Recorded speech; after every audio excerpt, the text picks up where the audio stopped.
구정 연휴 잘 보내시고 또다시 우리에게 허락된 그 믿음의 자리, 또 여러분들의 삶의 자리로 돌아오신 거죠. 구정 연휴를 보내고 나니까 더 많이 피곤해진 것 같습니다. 그렇죠. 어제는 주문했던 방송 카메라가 도착을 해서 어제 오후에 늦게 한 10시까지 좀 작업을 좀 하고요. 공사를 하고 또 예배 준비를 하고 그러고 나니까 오늘 아침까지도 조금 전까지도 이제 방송을 어떻게 해야 되나 하고 조금 더 수정하고 하다 보니까 정신이 하나도 없습니다.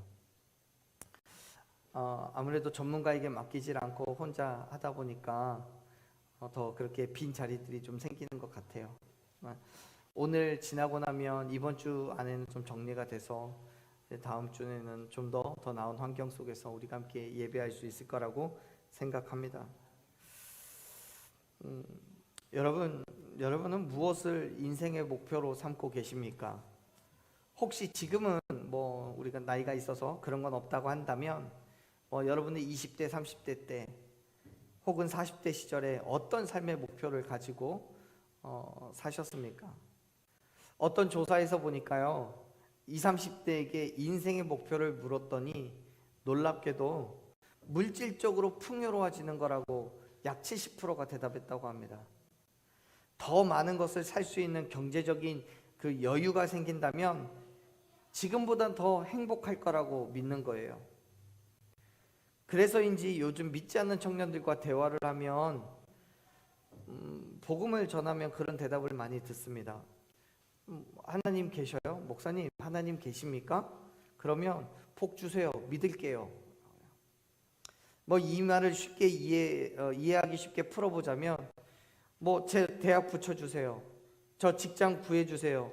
돈 주세요. 그러면 교회 다닐게요. 이렇게 말하는 거예요. 교회를 다니는 이유가 하나님께 받을 복이 있고 그 복이 확인되어져야지 교회를 다니겠다는 거죠. 그렇게 말하는 이유가 이해되지 않는 것도 아닙니다. 이해돼요. 보이지 않는 하나님을 어느 날 갑자기 믿으라고 한다면 쉽게 믿어지지 않겠죠. 그래서 뭐든 증거가 있었으면 좋겠는데 나한테 아무런 의미가 없는 것 말고 이왕이면 돈이 생기든지 직장이 생기든지 그런 것처럼 내 삶에 무엇인가 유익이 있으면 더 좋지 않겠냐라고 얘기하는 거예요. 그런데요, 성경은 우리에게 너무나도 확실하게 복을 주시겠다라고 약속하고 있습니다. 그러나 그 약속에는 분명한 전제가 있습니다. 바로 하나님의 말씀에 절대적으로 순종했을 때 주시겠다는 거예요. 다시 말해서 하나님께서는 은혜와 축복을 하나님께서 주셔야 믿음이 생기는 게 아니고요, 하나님의 말씀에 순종하면 은혜와 축복을 주심을 믿으시길 바랍니다. 그런데 여러분, 문제는 하나님께서 우리에게 요구하시는 그 순종이 그렇게 쉽고 편안한 것이 아니라는 거예요. 그 순종이 시험이라고 말할 수 있을 만큼 충분히 괴롭고 아픔을 요구하시는 거예요. 그리고 어쩌면 더 큰 고민의 거리가 될 수도 있는 것이 대부분의 경우 그 말씀의 순종의 결과가 무엇인지를 말씀해 주시지 않는다는 거예요. 그러면 무슨 말이냐면 하나님께서 뭔가를 내게 요구를 하셨고 내가 그 요구에 순종했을 때 하나님께서 어떻게 해주실 거라는 것을 잘 모른다는 거예요. 결과를 알 수가 없어요. 그렇기 때문에 순종이 쉽지 않아요. 여러분, 우리가 직장 생활을 하면 알잖아요. 하루에 몇 시간씩 일을 하고 또 며칠을 일하면 얼마의 월급을 받고 수당이 뭐가 있고 사대보험이랑 뭐랑 해서 얼마가 빠져나가고 결과적으로 내 손에 쥐어지는 건 한 달 일하면 얼마다, 이게 계산이 딱 되어 있잖아요. 그런데 일은 일대로 하지만 월급날 얼마를 받을지 전혀 알 수가 없다면 어떻게 일을 할 수 있겠습니까? 하지만 가끔 우리에게 하나님이 요구하시는 게 그런 거예요. 사랑하는 여러분, 하나님께서 여러분에게 말씀하시는 것이 무엇입니까? 그 말씀을 여러분 얼마나 잘 순종할 수 있습니까? 결과가 내게 알려주지 않는다 할지라도 정말 순종하실 수 있으십니까? 우리가 읽은 말씀의 배경이 되는 사건이 그렇습니다. 하나님께서는 아브라함의 아들 이삭을 통해서 약속하신 일, 즉 아브라함의 씨로 이 땅에 큰 민족을 세우시겠다라는 약속을 하시죠. 그리고 그 약속을 이루시기 위해서 아들을 주셔요. 그가 바로 이삭이에요. 그것도 나이가 100세가 되어서 얻은 아들입니다. 이삭 이외에는 어떤 아들도 없고 이제는 또 다른 아들을 낳는 것도 불가능합니다. 아브라함에게는 이삭이 유일한 아들이에요. 물론 이삭을 얻지 못했을 때 사라의 몸종인 하갈을 통해서 얻은 아들도 있습니다. 그 아들이 누구예요? 네, 이스마엘이에요. 이 이스마엘이라는 아들도 있었지만 하나님께서는 아브라함의 씨를 통해서만 민족을 이루시겠다라고 약속하셨기 때문에 이스마엘이 아니라 아브라함과 사라를 통해서 낳은 아들을 통해서만이 그 민족을 이루실 거예요. 그런데 이삭에게는 동생이 없어요. 아브라함의 입장에서는 이삭이 유일한 소망이었기 때문에 그를 잘 양육해서 그를 통해서 그 민족을 이루어내야만 했던 거예요. 불가능한 상황 속에서 이삭을 허락하신 하나님이셨기 때문에 그에게 약속한 모든 것들이 다 이루어질 줄로 믿었습니다. 어떤 방법이 되었든 약속한 것이니까 반드시 이루실 거라고 믿었어요. 그렇게 굳은 믿음을 가지고 있는 아브라함에게 하나님께서는 뭐라고 말씀을 하시냐면 1절을 같이 읽습니다. 1절 읽습니다. 그 이후에 하나님이 아브라함을 시험하시려고 그를 부르시되 아브라함아 하시니 그가 이르되 내가 여기 있나이다. 아멘. 성경은 하나님께서 아브라함을 부르셨다고 말씀하고 있습니다. 그런데 1절 말씀을 보면 그 부르심의 이유가 뭐예요? 시험 때문이에요. 시험을 하시려고 아브라함을 불렀어요. 그 말은 아직까지는 어떤 방법인지는 모르겠어요. 어떻게 시험하실지는 모르겠지만 하나님을 향한 아브라함의 믿음을 입증하시겠다는 거예요. 정말 그럴 만한 믿음을 가지고 있는지, 정말 온전히 순종할 수 있는지를 확인하시겠다는 거죠. 그런데 여러분 잘 생각해 보세요. 하나님께서 아브라함을 시험하시겠다는 것은 지극히 인간적인 관점이에요. 무슨 말이냐면 하나님은 전지전능하신 분이시기 때문에 아브라함이 어떤 믿음을 가지고 있는지는 너무나도 잘 아시는 분이에요. 굳이 시험하지 않아도 돼요. 그럼에도 불구하고 지금 시험이라는 단어를 사용해서 말씀하시는 것은 이 시험을 통해서 인간은 하나님을 더 잘 알고 깨닫게 되기 때문인 거예요. 다시 말해서요, 우리가 시험을 통과하는 그 과정에서 하나님께 대한 더욱 확고한 믿음을 가질 수 있다는 거예요. 결국 하나님께서 우리에게 주시는 시험은 우리를 궁지로 몰아넣고 힘들어하고 괴로워하는 것을 보면서 즐거워하시고 만족을 누리시기 위해서 시험을 하시는 게 아니라 우리의 믿음의 성숙과 순종의 축복을 허락하시기 위한 것인 줄로 믿으시길 바랍니다. 하나님께서 아브라함을 부르시고 시험을 하시는 것도 마찬가지예요. 물론 지금 1절은 창세기 저자의 설명이기 때문에 읽는 우리에게만 밝혀진 사실이에요. 하나님께서 아브라함을 시험하시겠다는 것은 아브라함에게 말씀하신 것이 아니에요. 그냥 부르셨고 나 여기 있습니다 하고 아브라함은 나온 거예요. 그렇기 때문에 아브라함의 입장에서는 하나님께서 나를 부르시는 이유가 무엇인가 말씀하시기 위해서 부르셨겠거니 하고 나아온 거예요. 따지고 보면 어떤 목적을 드러내고 말씀하시는 것도 이상해요. 이런 거예요. 아브라함을 불러놓고 야 아브라함아 이삭을 번제로 드려라. 그런데 산에 올라가면 이삭을 대신할 양이 있을 거야 라고 말씀하시면서 순종을 요구하시는 것도 이상해요. 그렇게 이야기하면 누가 싫다고 할 사람이 누가 있습니까? 이삭 대신에 양이 있는 거 뻔히 다 아는데. 이건 시험이기 때문에 답을 가르쳐주는 것과도 같아요. 그러한 측면에서 하나님께서 저와 여러분을 부르시는 것도 동일합니다. 하나님께서 우리를 부르실 때는 가끔 어떠한 결과나 하나님의 의도를 드러내지 않고 부르실 경우가 있어요. 물론 상황과 형편에 따라서 달라지기는 하지만 대부분은 우리가 쉽게 행할 수 없는 일들을 요구하십니다. 환경적으로, 물질적으로 쉽게 감당할 수 없는 일들을 말씀하시면서 순종하라고 말씀하시는 거예요. 그리고 우리는 그 말씀에 마음이 상해서 시험이 들거나 아니면 그럼에도 불구하고 절대적인 순종을 결정합니다. 사랑하는 여러분, 저와 여러분에게도 그러한 일들이 분명히 있었고 또 지금 그 과정 중에 있을 수도 있습니다. 아니면 지금 이 이후에 언젠간 반드시 그런 일들이 한 번쯤은 있을 겁니다. 그때마다 기억하십시오. 하나님은 결코 우리를 곤란에 빠지는 것을 원하지 않으십니다. 다만 시험하시는 거예요. 왜요? 하나님께서 우리를 통해서 일하시기 전에, 축복하시기 전에 우리가 하나님을 더 잘 알게 하시기 위해서요. 그래서 하나님의 말씀에 더욱 적극적으로 나아갈 수 있도록 하시기 위해서요. 그 시험을 통해서 하나님은 우리에게 크고 놀라운 일들을 이루어 가실 것을 믿으시길 바랍니다. 아브라함에게도 마찬가지예요. 하나님께서 아브라함을 시험하시기 위해서 부르셨고 아브라함은 그 부르심에 응답합니다. 그리고 하나님께서는 아브라함에게 이런 명령을 하시죠. 자, 2절을 같이 읽겠습니다. 자, 2절 읽겠습니다. 여호와께서 이르시되 내 아들 내 사랑하는 독자 이삭을 데리고 모리아 땅으로 가서 거기서 그를 번제로 드리라. 아멘. 하나님께서는 아브라함에게 말씀하시죠. 내 사랑하는 내 아들 독자 이삭을 데리고 모리아 땅으로 가라고요. 여러분, 말씀을 잘 살펴보면 하나님께서 말씀하시는 이삭에 대한 표현으로 세 가지가 나와요.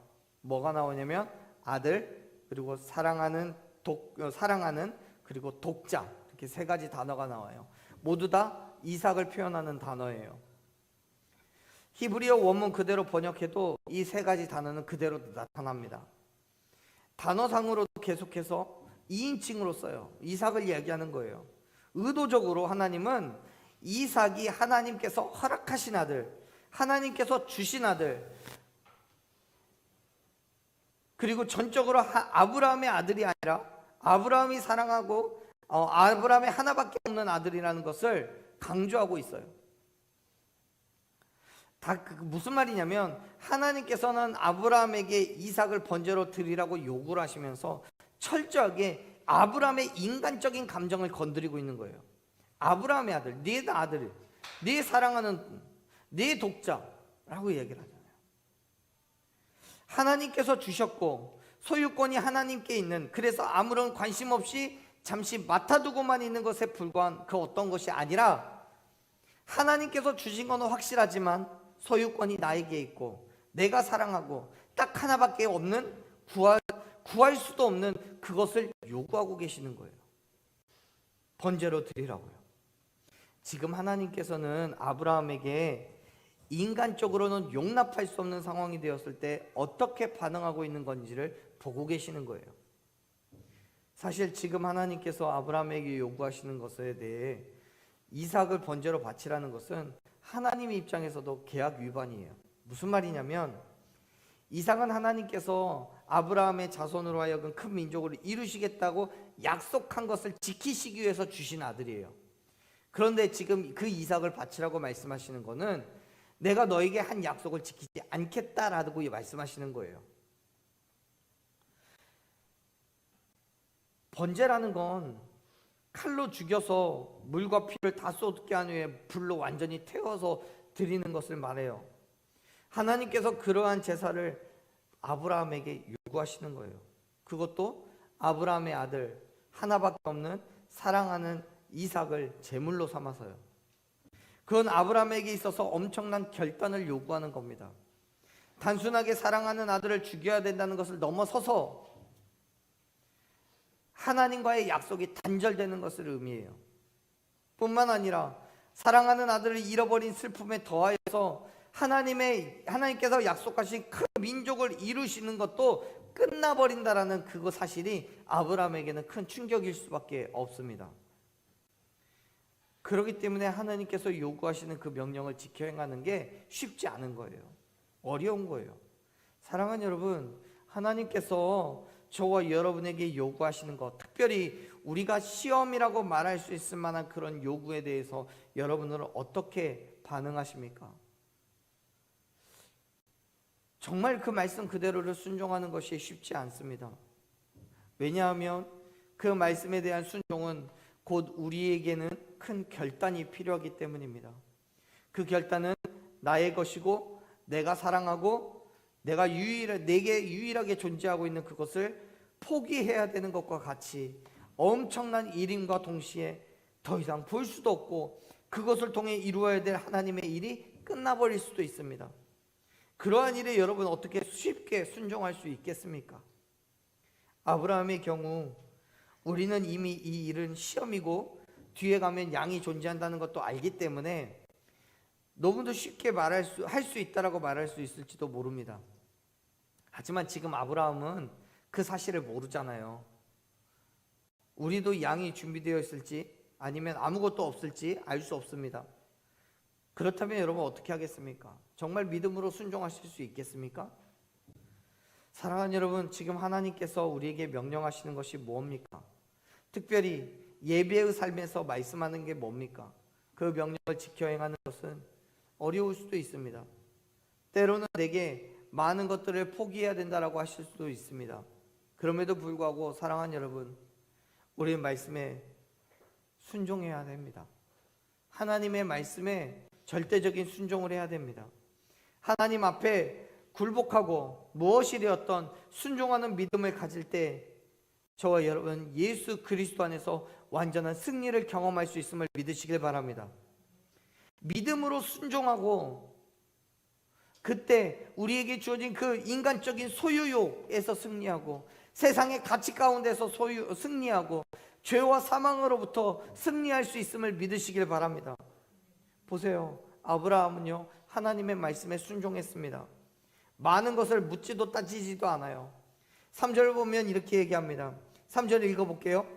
아브라함이 아침에 일찍 일어나 나귀의 안장을 지우고 두 종과 그의 아들 이삭을 데리고 번제에 쓸 나무를 쪼개어 가지고 떠나 하나님이 자기에게 일러주신 곳으로 가더니.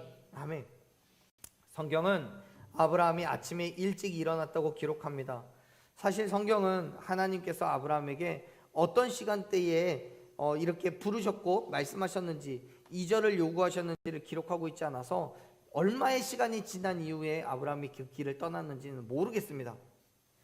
그럼에도 불구하고 아무리 최대한 길게 잡아도 24시간을 넘질 않아요. 하루가 안 된다는 거예요.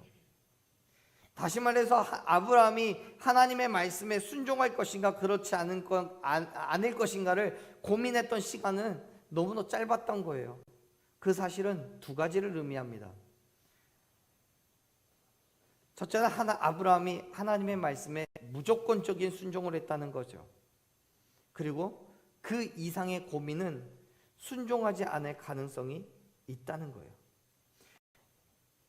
짧은 시간이 아니라 긴 시간 고민했다면 더 이상 순종이 어려워진다는 거예요. 갈수록. 다시 말해서 아브라함에게 주어진 하나님의 말씀이 분명하다면 그 말씀에는 아브라함은 즉각적으로 순종하고 반응했어요. 사랑하는 여러분, 우리가 하나님의 말씀에 순종하는 것은 즉각적인 순종이어야 함을 믿으시길 바랍니다. 우리에게 말씀하신 것이 분명하다면, 그래서 내 안에 분명한 감동이 있다면 그 말씀에는 즉각적으로 순종하는 거예요. 재고, 따지고, 계산하는 게 아니라 하나님께서 말씀하신 그대로를 적극적으로 순종하며 나아갈 때 그때 하나님께서는 은혜를 부어주시는 거예요.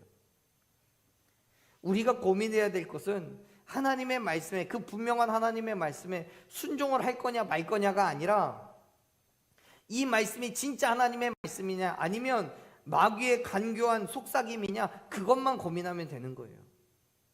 오늘날 아브라함의 때와 같이 하나님께서 우리에게 직접적으로 말씀하시진 않아요. 그렇기 때문에 우리는 내게 주어진 이 감동이 하나님이 주신 거냐 마귀가 준 거냐에 대한 고민만 있을 뿐인 거지, 그 이상은 하나님께서 주신 것이 확실하다면 즉각적으로 순종해야 된다는 거예요. 아브라함은요, 자기에게 주어진 말씀이 하나님의 말씀인지 사탄의 유혹인지 고민할 필요는 없었어요. 그냥 말씀하신 거니까요. 그렇기 때문에 그는 순종하기로 결정을 합니다. 그리고 그 순종한 대로 삶을 살아가고 있는 거예요. 두 번 고민하지 않아요. 하나님께서 말씀하시고 시간이 되었을 때 즉각적인 순종으로 반응했어요. 그렇게 아브라함은 나귀의 안장을 지우고 번제에 쓸 나무까지 챙겨서 이삭을 데리고 가요.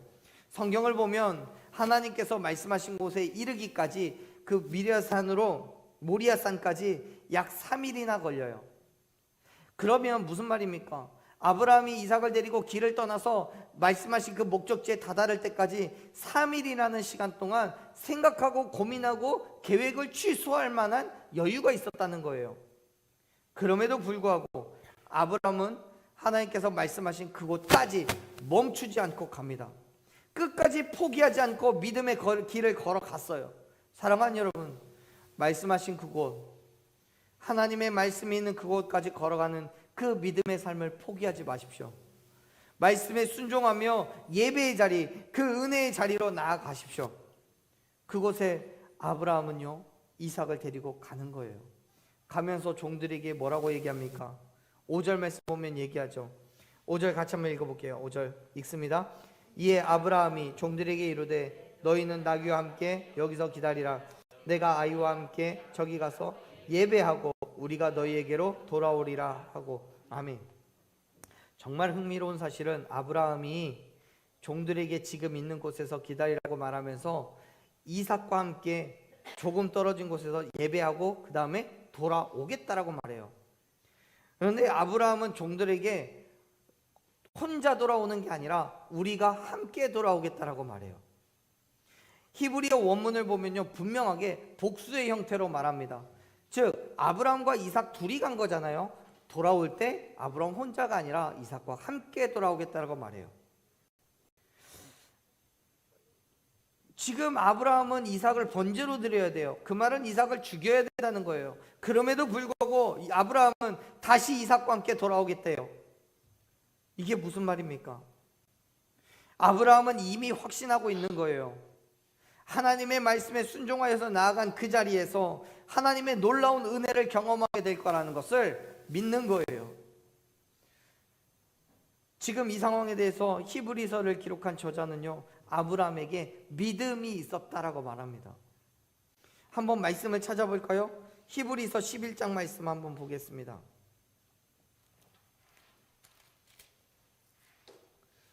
히브리서 11장 17절부터 19절까지 말씀인데요, 제 성경책으로는 신약성경 365페이지에 있습니다. 11장 17절, 자 같이 읽어보겠습니다. 17절, 아브라함은 시험을 받을 때에 믿음으로 이삭을 드렸으니 그는 약속들을 받은 자로 돼 그 외아들을 드렸느니라. 18절, 그에게 이미 말씀하시기를 내 자손이라 칭할 자는 이삭으로 말미암으리라 하셨으니. 19절, 그가 하나님이 능히 이삭을 죽은 자 가운데서 다시 살리실 줄로 생각한지라. 비유컨대 그를 죽은 자 가운데서 도로 받은 것이니라. 아멘. 히브리서 저자는요, 아브라함에게 믿음이 있었다고 말해요. 근데 그 믿음이 어떤 믿음이냐면 부활의 믿음이에요. 이삭을 분명히 죽이지만, 번제로 드려야 되기 때문에 분명히 죽이지만 하나님께서 이삭을 죽은 자 가운데서 다시 살리실 것을 믿었다라고 히브리서 기자가 말해요. 지금 창세기 22장에 기록되는 아브라함의 모습은 이삭을 죽이는 척만 하겠다는 게 아니에요. 그리고 완전히 죽여서 번제를 드린 후에 혼자만 내려오겠다라고 말하는 것도 아니에요. 하나님께서 명령하신 그대로 행해서 이삭을 죽여 번제로 드리겠다는 것이 그의 믿음이고, 그렇게 이삭이 이 땅에서 완전히 없어졌음에도 불구하고 그 산을 내려올 때는 올라갈 때와 마찬가지로 이삭과 함께 돌아오겠다는 것이에요. 이 두 가지의 믿음이 상호간에 모순이 일으키는 것처럼 보여요. 하나님을 예배한 후에 함께 내려오겠다는 그 믿음을 가졌다면 이삭을 죽이지 않겠다는 것이고, 이삭을 죽여서 번제를 드렸다면 같이 내려오지 않겠다는 거예요. 근데 어떻게 죽였는데 또다시 같이 내려올 수 있겠습니까? 이거는 하나님께서 이루실 그 부활의 소망이 있기 때문에 가능한 거예요. 다시 말해서 아브라함이 하나님의 명령을 그대로 수행하여서 이삭을 죽여 번제물로 삼았다 하더라도 능력의 하나님께서 그를 다시 살려주신다면 이후에 함께 산에서 내려오는 것이 가능하다는 거죠. 지금 아브라함은 그 믿음을 가지고 산으로 올라가는 거예요. 전혀 불가능한 상황 속에서 이삭이라는 아들을 주신 하나님이시라면 지금 이 불가능한 상황에서 당시의 사람들 그 누구도 경험한 적 없는 죽음 가운데서 다시 살려주실 것도 믿는 그 믿음이라는 거죠. 사랑하는 여러분, 하나님께서 말씀하셨다면 반드시 이루실 것을 믿으시길 바랍니다. 그 일을 향해 가는 길에 하나님께서는 너무도 터무니없는 것을 요구하실 수 있습니다. 그럼에도 불구하고 순종하십시오. 그 순종은 내 지식과 경험과 생각을 포기하는 거예요. 완전히 하나님의 방법대로 살아가기로 결단하면서 우리의 생명까지도, 내 생명까지도 기꺼이 내어놓는 것이 바로 순종이라는 거예요. 아브라함은 그러한 순종으로 이삭과 함께 그 산길을 오르고 있는 거죠. 물론 그럼에도 불구하고 여전히 마음이 아픈 건 당연합니다. 그의 발걸음이 무거운 것도 사실입니다. 하지만 믿음으로 가면 하나님께서 행하실 것을 기대하는 거예요. 어떤 방법으로든 어떤 모습으로든 하나님께서 역사하실 것을 기대하는 거예요. 그리고 마침내 말씀하신 그대로 그곳에 올라서서 말씀하신 그대로를 완전히 지켜 행할 때 하나님께서 그의 손을 붙잡으시고 미리 준비하신 양을 말씀하시죠. 가르쳐 주시죠. 그 순종으로 인하여서 얻는 축복을 약속해 주시는 거예요. 뭐라고 축복하십니까? 보죠. 17절 우리가 같이 읽었던 창세기 말씀, 창세기 22장 17절 18절 말씀 같이 읽겠습니다. 내가 내게 큰 복을 주고 내 씨가 크게 번성하여 하늘의 별과 같이 바다의 모래와 같게 하리니 내 씨가 그 대적의 성문을 차지하리라. 또 내 씨로 말미암아 천하 만민이 복을 받으리니 이는 내가 나의 말을 준행하였음이니라 하였다 하니라. 아멘. 여기에서 아브라함에게 반드시 복을 주시겠다는 하나님의 강력한 의지가 드러나죠. 하나님을 향한 아브라함의 믿음이 확인되는 그 순간 그의 믿음에 걸맞는 복을 주시겠다는 거예요. 사랑하는 여러분, 하나님께서 우리에게 무언가를 요구하셨다면 그 말씀에 순종하며 나아갔을 때 그 믿음에 걸맞는, 아니 그보다 더 훨씬 더 크고 놀라운 은혜와 복을 주심을 믿으시길 바랍니다. 그 복은 내가 할 수 있는 게 아니에요. 내가 얻을 수 있는 것을 주시는 건 복이 아니에요. 내가 가서 일해서 뭐 100만 원을 벌 수 있는데 하나님이 내게 10만 원 주시다면 그건 복이 아니에요. 여러분, 내 힘과 능력으로 결코 이뤄낼 수 없는 은혜이고 그것이 그렇기 때문에 그것이 하나님이 주신 축복이라는 것을 믿으시길 바랍니다. 지금 아브라함은 그러한 축복을 하나님으로부터 기대하고 있는 거예요. 지금 아브라함은 하나님으로부터 그러한 놀라우신 은혜를 받고 있는 거예요. 그 은혜를 소망하면서 이삭을 번제로 드리려 했던 것은 아니지만 그것과는 상관없이 하나님께서 말씀하셨기 때문에 그 말씀에 순종하여서 나아간 그 자리에서 하나님의 놀라운 은혜를 받고 있음을 여러분 믿으시길 바랍니다. 사랑하는 여러분, 지금 하나님께서 저와 여러분에게 요구하시는 게 무엇입니까? 특별히 하나님의 바른 예배를 드리기 위하여, 그러한 예배자가 되기 위하여 우리가 순종해야 될 것이 무엇입니까? 여러분, 하나님께서 복을 주셨기 때문에 아브라함이 순종한 것이 아닙니다. 18절에서 분명히 말씀하시죠. 아브라함이 하나님의 말씀에 준행했기 때문에 그 씨로 말미암아 천하 만민이 복을 받을 거라고 말씀하셨어요. 여러분, 지금도 하나님께서는 저와 여러분에게 그러한 순종을 요구하고 계십니다. 무엇이 되었든 하나님의 말씀에 온전한 순종으로 나아가기를 바라고 계심을 믿으시길 바랍니다. 축복을 주셨기 때문에 순종을 하는 게 아니고요, 어떤 축복을 약속하시지 않았더라도 하나님의 말씀이기 때문에 순종해야 되는 거예요. 비록 하나님의 말씀이 우리가 감당하기 어려운 것이라 할지라도 지금 내게 역사하신 하나님이시기 때문에, 지금껏 나에게 역사해 주셨던 하나님이시기 때문에 그 믿음으로 순종할 때 하나님께서는 그 순종에 크고 놀라운 은혜와 축복을 더하여 주실 줄로 믿습니다. 그렇기 때문에 사랑하는 여러분, 하나님의 시험, 하나님의 말씀에 걱정하고 염려하지 마십시오. 내 지식과 경험 다 내려놓고 하나님께서 행하실 그 일들을 기대하며 믿음으로 순종함으로 나아가는 저와 여러분이 되기를 간절히 축원합니다. 그때 하나님께서는 미처 내가 계산하지도 못했고 상상하지도 않았던 놀라운 은혜와 축복을 저와 여러분에게 더하여 주실 줄로 믿습니다. 아멘. 우리 이 시간 함께 그 믿음 가지고 주님 앞에 나아가기를 결단하며 함께 찬양했으면 좋겠습니다.